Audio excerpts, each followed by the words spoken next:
The crimson sun blazed across the Pacific horizon on June 3, 1942, casting long shadows over the churning waters where destiny would soon collide with steel and fire.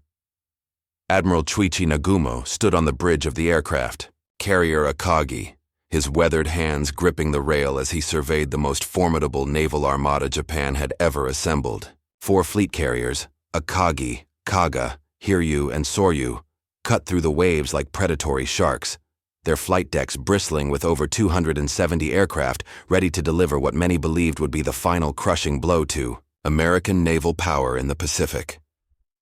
The morning mist carried whispers of history in the making. 6 months had passed since the surprise attack on Pearl Harbor had stunned the world, and Japan's military machine had rolled across the Pacific like an unstoppable tide.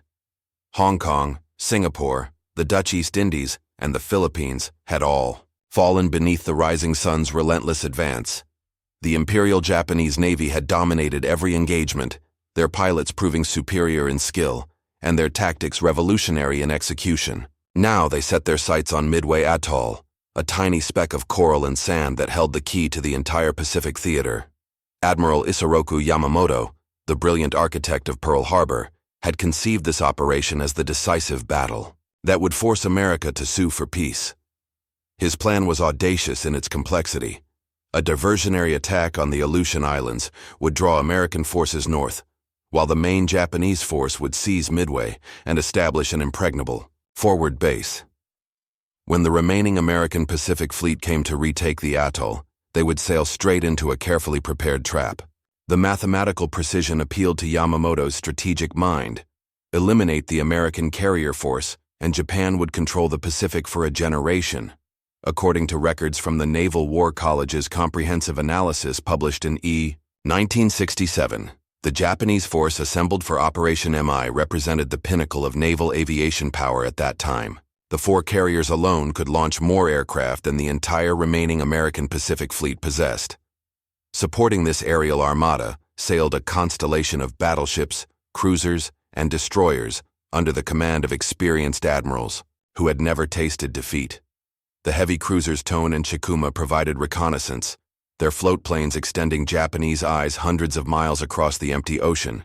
Yet beneath this display of overwhelming force, hairline cracks had begun to appear in the Japanese war machine. The Doolittle raid in April had shocked the Japanese High Command and triggered hasty revisions to Operation MI's timeline. Intelligence preparations, normally meticulous to the point of obsession, had been compressed and simplified. Most critically, Japanese naval intelligence remained convinced that the American carriers Enterprise and Hornet were operating near the Solomon Islands, thousands of miles from Midway. The carrier Yorktown, they believed, had been sunk or severely damaged during the Battle of the Coral Sea the previous month. As dawn broke on June 4th, Nagumo's pilots began their final preparations for the assault on Midway. In ready rooms, throughout the fleet, seasoned aviators who had swept across the Pacific strapped on their flight gear with the confidence of men who had never known defeat. They climbed into cockpits of Zero fighters, Kate torpedo bombers, and Val dive bombers, aircraft that had dominated every sky they had entered for the past 6 months. The first wave of 108 aircraft lifted off from the 4 carrier decks at 6:30 that morning, their engines creating a thunderous symphony that seemed to herald Japan's inevitable victory. As they disappeared into the brightening sky, heading toward the tiny American outpost 15 minutes flight time away, none aboard the Japanese fleet could have imagined that they were flying toward the beginning of the end of Japanese naval supremacy in the Pacific.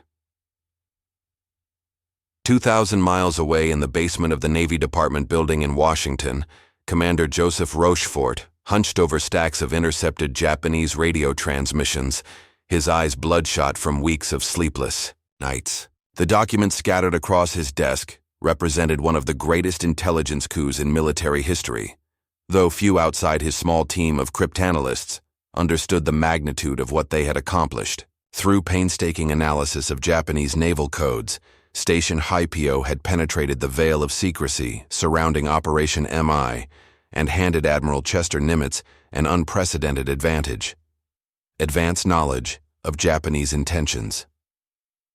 The breakthrough had come through a brilliant deception. Suspicious that the Japanese designation AF in their intercepts referred to Midway, Rochefort had arranged for the American garrison to transmit an uncoded message reporting water purification problems. Within hours, Japanese intelligence relayed a coded message stating that AF was short of water. The trap had worked perfectly, confirming not only Midway as the target, but validating the entire intelligence picture that Station Hypo had painstakingly assembled. Admiral Nimitz had acted on this intelligence with decisive courage that would define his legacy. Rather than dispersing his limited forces to cover multiple possible targets, he committed everything to defending Midway.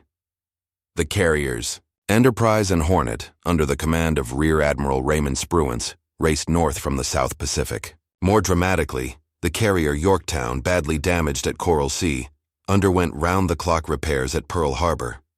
Naval engineers worked miracles in 72 hours, patching her flight deck and restoring her to operational condition.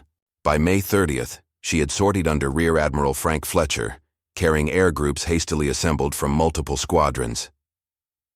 The American plan was elegantly simple in concept, but demanded perfect execution. The three carriers would take position northeast of Midway, beyond the range of Japanese reconnaissance aircraft. When Nagumo's force revealed itself by attacking the atoll, American dive bombers would catch the Japanese carriers while their aircraft were either attacking Midway or refueling and rearming aboard their ships. Timing would be everything. Strike too early, and the Japanese would have ample opportunity to recover. Strike too late, and American carriers would face the full fury of Japanese naval aviation. As reported in Samuel Morrison's definitive Naval History published in 1949, the American force assembled for this desperate gamble represented virtually everything the Pacific Fleet could muster. Task Force 16, built around Enterprise and Hornet, carried 81 aircraft. Task Force 17, centered on the hastily repaired Yorktown, added 75 more. Against Nagumo's 272 carrier aircraft, Americans could field only 156, and many of their pilots were inexperienced replacements rushed to fill the gaps left by previous battles. On Midway itself, the small garrison had been reinforced with every available aircraft. Marine Fighter Squadron. 221 flew obsolete Brewster Buffaloes that stood little chance against Japanese Zeros. Army Air Forces. B-26. Marauders and B-17 Flying Fortresses represented American hopes for land-based striking power. Navy PBY Catalina flying boats extended American reconnaissance far across the Pacific, their crews knowing that spotting the Japanese fleet first might determine the battle's outcome. The psychological pressure on American commanders was immense. 6 months of virtually continuous defeat had shattered American confidence in the Pacific. The fall of the Philippines and the loss of the Asiatic fleet had demonstrated Japanese superiority in conventional naval warfare. Only at the Coral Sea had American forces achieved even a tactical draw, and that had cost the carrier Lexington and left Yorktown severely damaged. Now, with 3 carriers representing nearly half of America's remaining Pacific naval aviation, Nimitz was betting everything on the accuracy of Rochefort's intelligence and the courage of his aviators. As June 4th dawned, the stage was set for a collision that would reshape the Pacific War. Japanese confidence, built on 6 months of unbroken victory, would meet American determination forged in the crucible of defeat. In ready rooms aboard American carriers, pilots who had never faced Japanese naval aviation prepared for battles that would test every aspect of their training and courage. The sun that rose over the Pacific that morning would set on a fundamentally different war.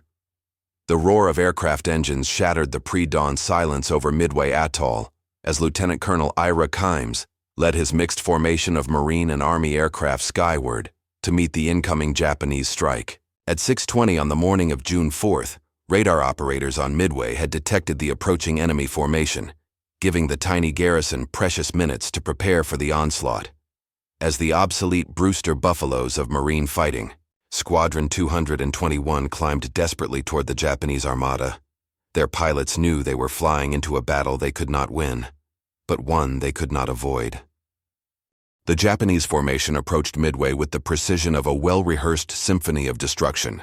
Lieutenant Joichi Tominaga led 54 Kate-level bombers and 36 Valdive bombers, escorted by 36 of the Imperial Navy's Elite Zero fighters.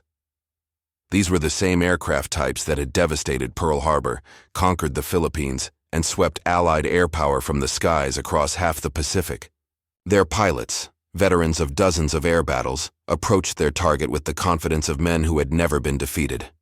The aerial battle that erupted over Midway demonstrated both the courage of the American defenders and the tactical superiority that Japanese naval aviation had achieved through months of combat experience. Major Floyd Parks led 12 Marine Buffaloes in a head-on attack against the Japanese formation, his pilots knowing their aircraft were outclassed, but determined to exact whatever price they could. The Zeros, faster and more maneuverable than anything in the American inventory, tore through the Marine formation with devastating efficiency. Within minutes, 7 Buffaloes had been shot down, with Parks himself among the casualties.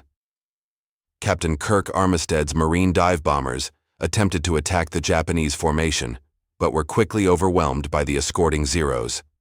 The antiquated American aircraft, designed in the mid-1930s, simply could not match the performance of the Japanese fighters that had been perfected through years of combat over China and months of Pacific warfare. Yet the Marine pilots pressed their attacks with suicidal determination, knowing that every Japanese aircraft they could damage or destroy would not be available for the main battle to come.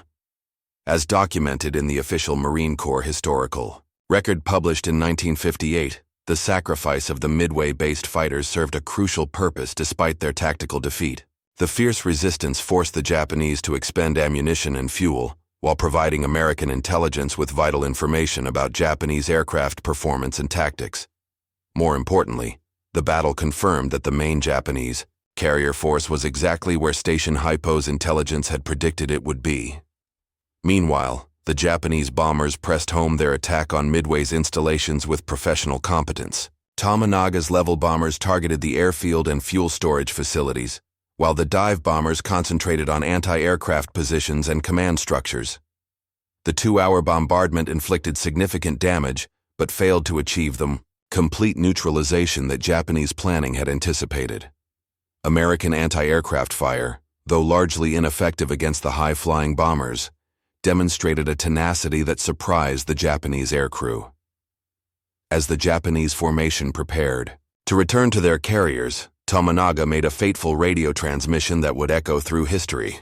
"There is need for a second attack," he reported to Admiral Nagumo, observing that Midway's airfield remained operational and its garrison unbroken. This message would trigger a series of decisions aboard the Japanese carriers that would prove catastrophic within hours.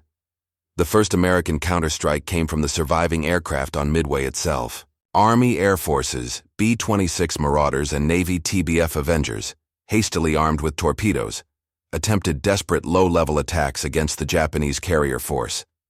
Flying without fighter escort and manned by crews with minimal combat experience, these attacks achieved little beyond demonstrating American willingness to die in suicidal charges against overwhelming odds. The Japanese Combat Air Patrol, circling high above their carriers, intercepted most of the attackers before they could approach their targets.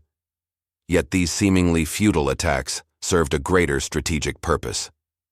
Each successive wave of American aircraft forced the Japanese carriers to maneuver violently, disrupting their flight operations and preventing them from launching coordinated counterstrikes. More critically, the constant threat from American land-based aircraft convinced Admiral Nagumo that a second strike against Midway was essential, a decision that would leave his carriers vulnerable at the most crucial moment of the battle. As the morning sun climbed higher over the Pacific, the stage was set for the decisive phase of the battle. Japanese carriers, their decks cluttered with aircraft being rearmed and refueled, remained unaware that 3 American carrier task forces were approaching from the northeast. The codebreaker's gift was about to bear its deadliest fruit as American dive bombers prepared to exploit the window of opportunity that Japanese overconfidence had inadvertently created. Aboard the flagship Akagi, Admiral Nagumo faced the most consequential decision of his naval career as conflicting reports flooded the carrier's bridge. At 7:28 on the morning of June 4th, a reconnaissance float plane from the cruiser Tone transmitted a message that would reverberate through naval history. Sight what appears to be 10 enemy surface ships In position 10 degrees. Distance 240 miles from Midway. Course 150 degrees. Speed over 20 knots. The sighting placed an American task force exactly where Japanese intelligence had insisted no American carriers could possibly be. The timing of this discovery could not have been worse for Japanese fortunes. Following Lieutenant Tominaga's request for a second strike against Midway, Nagumo had ordered his reserve aircraft, 93 planes armed with armor-piercing bombs and torpedoes for use against ships, to be rearmed with high-explosive bombs for ground attack. Hangar decks throughout the four carriers buzzed with activity as ordnance crews worked frantically to switch weapons loads, creating a scene of controlled chaos that would soon become deadly vulnerability. The discovery of American surface ships forced another agonizing reversal. At 8:20, after the float plane reported that the enemy force included what appeared to be a carrier, Nagumo ordered his aircraft to be rearmed yet again, this time back to anti-ship weapons. The process of changing ordnance loads was complex and time-consuming under the best circumstances. With carriers maneuvering to avoid repeated American air attacks from Midway, the operation became a nightmare of dropped bombs, scattered torpedoes, and fuel lines snaking across crowded hangar decks. According to detailed Japanese records analyzed in Mitsuo Fuchida's authoritative account published in 1955, the decision to rearm twice created a perfect storm of vulnerability aboard the Japanese carriers. Normally, Japanese doctrine demanded that ordnance changes be completed in the heavily armored hangar decks below, with aircraft then lifted to the flight deck only when ready for immediate launch. The pressure of repeated American attacks and the urgent need to prepare for a coordinated strike forced dangerous shortcuts in these safety procedures. The first wave of American carrier aircraft began arriving over the Japanese fleet at 9:20, but fortune initially favored the defenders. Torpedo Squadron 8 from the Hornet, led by Lieutenant Commander John Waldron, pressed home a suicidal attack against the carrier Soryu without fighter escort. The obsolete TBD Devastator torpedo bombers, flying straight and level at low altitude to launch their weapons, presented perfect targets for the Japanese combat air patrol. Within minutes, 14 of the 15 attacking aircraft had been shot down, with Waldron himself among the casualties. Only Ensign George Gay survived, floating in the Pacific to witness the climactic phase of the battle. Torpedo Squadron 6, from Enterprise, and Torpedo Squadron 3 from Yorktown met similar fates, their slow-moving aircraft cut to pieces by 0 fighters and anti-aircraft fire. Of 41 American torpedo bombers that attacked the Japanese carriers, only 6 survived, and not a single torpedo found its target. The seemingly devastating American losses appeared to validate Japanese confidence in their defensive superiority and the invincibility of their naval aviation. Yet these apparently futile sacrifices achieved something far more valuable than their immediate tactical results suggested. The torpedo attacks forced the Japanese carriers into violent evasive maneuvers while drawing the defensive combat air patrol down to sea level. When the Japanese fighters climbed back to altitude after destroying the torpedo bombers, their fuel tanks were nearly empty and their ammunition severely depleted. More critically, the constant maneuvering had scattered the tight Japanese formation, leaving individual carriers isolated and vulnerable. At precisely 10:24, as the last American torpedo bombers were being shot down, Lieutenant Commander Wade McCluskey led 37 SBD Dauntless dive bombers from the Enterprise in a steep attack on the carriers Kaga and Akagi. Simultaneously, Lieutenant Commander Maxwell Leslie brought 17 more Dauntlesses from Yorktown down on the Soryu. The Japanese carriers, their flight decks crowded with aircraft being refueled and rearmed, could not have been more vulnerable to the armor-piercing bombs that now screamed down from the morning sky. The transformation of the battle from apparent Japanese triumph to catastrophic defeat unfolded in mere minutes. McCluskey's bombers scored direct hits on both Akagi and Kaga, their bombs detonating among the rearmed aircraft and open fuel lines that covered the carrier's hangar decks. Leslie's attack on Soryu proved equally devastating, with 3 direct hits turning the carrier into an inferno within seconds. In the span of 5 minutes, 3 of the 4 carriers that had attacked Pearl Harbor were reduced to burning wrecks, their aircraft and experienced aircrew consumed in the flames of their own aviation fuel. The sight of 3 Japanese fleet carriers burning simultaneously marked the turning point not just of the Battle of Midway, but of the entire Pacific War. The mathematical precision of Yamamoto's plan had been shattered by the courage of American torpedo bomber crews and the deadly accuracy of dive bomber pilots who had seized a 5-minute window of opportunity and changed the course of history.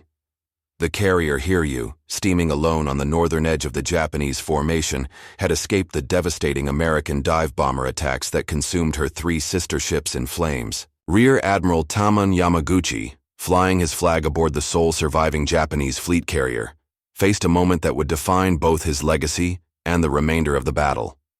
With Akagi, Kaga, and Soryu burning uncontrollably behind him, Yamaguchi possessed the last operational flight deck in the Japanese mobile force, and with it, the final opportunity to salvage victory from the jaws of catastrophic defeat.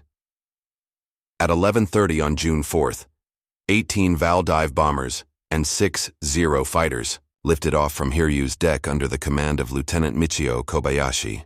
Their target was the American carrier Yorktown, which Japanese reconnaissance had finally located operating northeast of Midway.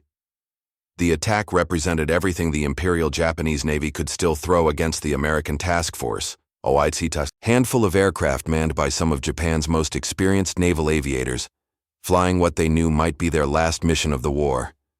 The striking force that approached Yorktown carried with it 6 months of accumulated expertise in carrier warfare. These pilots had participated in the Pearl Harbor attack, had swept Allied air power from the skies over the Dutch East Indies, and had demonstrated Japanese naval aviation's superiority in every engagement since the war began. If any aviators could overcome the growing American advantage in numbers and position, these were the men to do it. Yorktown's combat air patrol, flying Grumman F-4F Wildcats under the direction of the ship's advanced radar systems, intercepted the incoming Japanese, formation 40 miles from the carrier. The aerial battle that ensued demonstrated how far American naval aviation had progressed since Pearl Harbor. The Wildcat fighters, though still inferior to the Zero in maneuverability, employed new tactics developed through hard-won combat experience. Flying in coordinated pairs and using their superior diving speed and firepower, the American pilots shot down 10 of the 18 attacking dive bombers. The 8 surviving Vals pressed home their attack with the fanatical determination that characterized Japanese naval aviation throughout the Pacific War. Lieutenant Kobayashi led his remaining aircraft in a steep dive on Yorktown, their bombs aimed at the carrier's vital flight deck and aircraft elevators. 3 bombs struck the American carrier, one penetrating to the 4th deck and exploding in the rag storage compartment, another destroying the ship's radar equipment, and a third starting fierce fires near the forward elevator. As documented in the comprehensive damage control analysis published by the Naval War College in 1963, Yorktown's crew responded to the attack with efficiency that reflected months of intensive training. Damage control parties, led by experienced chiefs who had learned their trade through peacetime drills and wartime necessity, attacked the fires with coordinated precision. Within an hour, the carrier's flight deck had been cleared of debris, and her aircraft elevators restored to operation. To Japanese observers, the ship appeared to have recovered completely from the attack. This apparent recovery triggered a fatal miscalculation in Japanese tactical planning. When a second strike force of 10 Kate torpedo bombers and 6 Zeros departed Hiryu at 1:30, under Lieutenant Joichi Tominaga, the same officer who had led the morning attack on Midway, their pilots believed they were attacking a fresh American carrier rather than the same ship they had bombed 2 hours earlier. Japanese reconnaissance, hampered by the loss of 3 carriers and their scouting aircraft, failed to provide accurate intelligence about American force composition. The second attack achieved what the first had nearly accomplished. Despite desperate defensive efforts by Yorktown's combat air patrol and anti-aircraft guns, 2 Japanese torpedoes struck the carrier's port side. The explosions knocked out the ship's electrical power and caused severe flooding that brought her to a dead stop. With no power for damage control pumps and a severe list developing, Captain Elliot Buckmaster made the agonizing decision to abandon ship, believing Yorktown was about to capsize. Yet even as Hiryu achieved this tactical success, the strategic situation had become hopeless for Japanese forces. Admiral Spruance, commanding the American task force built around Enterprise and Hornet, had maintained careful track of the surviving Japanese carrier through radio intercepts and scout plane reports. At 5 o'clock that afternoon, 24 dauntless dive bombers from Enterprise, led by Lieutenant Wilmer Gallagher, found Hiryu steaming desperately northward in a futile attempt to escape. The attack on Hiryu demonstrated the devastating effectiveness of American dive bombing techniques, perfected through months of training and combat experience. Gallagher's pilots, approaching from out of the setting sun, achieved complete surprise over the Japanese carrier. 4 direct hits with 1,000-pound armor-piercing bombs turned Hiryu's flight deck into a blazing inferno, while near misses opened, her hull to the sea. Within minutes, the last Japanese fleet carrier at Midway was burning as fiercely as her 3 sisters. As night fell over the Pacific on June 4th, the transformation of naval power in the Pacific was complete. 4 Japanese fleet carriers, the heart of the force that had dominated every ocean from Hawaii to Ceylon, lay burning or sinking in the waters around Midway.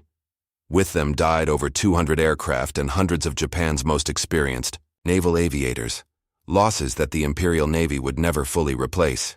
The rising sun's thrust into the Pacific had indeed met Midway's wall, and that wall had proven unbreakable. The pre-dawn darkness of June 5, 1942, settled over a Pacific Ocean transformed beyond recognition from the previous morning. Where once 4 proud Japanese fleet carriers had steamed in disciplined formation, now only scattered debris and oil slicks marked the graves of the Akagi, Kaga, Soryu, and Hiryu. Admiral Isoroku Yamamoto, the architect of Pearl Harbor, and Japan's early Pacific victories, faced the most bitter decision of his naval career as he absorbed reports from the Midway operation that had promised to end American resistance in the Pacific. Aboard his flagship Yamato, the world's largest battleship, Yamamoto contemplated the magnitude of the disaster that had befallen his carefully planned operation. The loss of 4 fleet carriers represented more than ships and aircraft. It meant the destruction of the trained aircrew who had given Japanese naval aviation its decisive edge since Pearl Harbor. These pilots, veterans of campaigns in China and across the Pacific, could not be replaced in months or even years. Their experience, accumulated through dozens of combat missions, had died with them in the flames that consumed their carriers. The strategic implications extended far beyond the immediate tactical defeat. Operation MI had been designed as the decisive battle that would eliminate American naval power in the Pacific and force negotiations for a favorable peace. Instead, the reverse had occurred. The Imperial Japanese Navy had lost its offensive striking power while the American Pacific Fleet, reinforced by the survival of 3 carriers, now possessed the initiative for the first time since Pearl Harbor. The mathematical precision that had characterized Japanese planning throughout the early war had been shattered by American intelligence, courage, and tactical skill. Admiral Nimitz, receiving reports of the victory at his Pearl Harbor headquarters, understood immediately that the balance of power in the Pacific had fundamentally shifted. The intelligence triumph achieved by Commander Rochefort's codebreakers had provided the foundation for tactical success, but it was the courage of American aviators, flying obsolete aircraft against overwhelming odds, that had transformed intelligence into victory. The sacrifice of Torpedo Squadron 8 and the accuracy of dive bomber pilots like Wade McCluskey and Maxwell Leslie had changed the trajectory of the entire war. According to the comprehensive strategic analysis published by the Naval War College in 1971, the Battle of Midway marked the beginning of American offensive operations in the Pacific. The survival of 3 American carriers, combined with the destruction of Japanese naval aviation, created the conditions that would enable the island-hopping campaign toward Japan itself. The industrial capacity that had seemed America's greatest weakness in early 1942, the inability to match Japanese quality with American quantity, would now become its greatest strength as new carriers, aircraft, and trained pilots began flowing toward the Pacific in unprecedented numbers. The human cost of victory weighed heavily on American commanders, despite their strategic triumph. Of the 41 torpedo bomber aircrew who had attacked the Japanese carriers, only 6 survived. Torpedo Squadron 8 had been virtually annihilated, with only Ensign George Gay living to tell their story. These men had flown to their deaths, knowing their aircraft were obsolete and their chances of survival minimal. yet they had pressed home attacks that drew Japanese fighters away from the dive bombers who would win the battle. Their sacrifice embodied the transformation of American resolve, from the defensive desperation of Pearl Harbor to the offensive determination that would carry the war to Japan itself. Yorktown, abandoned and apparently sinking after the Japanese torpedo attack, provided a final dramatic chapter to the Midway story. Salvage crews reboarded the carrier on June 5th and nearly succeeded in saving her through heroic damage control efforts. However, the Japanese submarine I-168 found the wounded carrier and delivered the coup de grace. With torpedoes that sent both Yorktown and the destroyer Hammond to the bottom, the loss was painful, but could not diminish the magnitude of American victory. As the sun rose over the Pacific on June 6th, the strategic landscape of World War II had been permanently altered. Japanese expansion, which had seemed unstoppable for 6 months, had been broken against the determination of American defenders and the accuracy of American intelligence. The carriers that had struck Pearl Harbor lay beneath the Pacific waves, their aircraft and aircrew consumed in the flames of their own ambition. Admiral Yamamoto's gamble for decisive victory had instead handed the initiative to his enemies, beginning a retreat that would end 3 years later in Tokyo Bay. The Battle of Midway stands as testament to the decisive importance of intelligence, the courage of individual warriors, and the unpredictable nature of warfare itself. In 4 days of combat, the Rising Sun's Pacific Empire reached its furthest extent and began its inexorable decline. The wall that Japan's thrust had met at Midway proved unbreakable, built from American determination and defended by men willing to die for victory they might never live to see. From that dawn forward, the Pacific belonged to those who had refused to yield when all seemed lost. The end.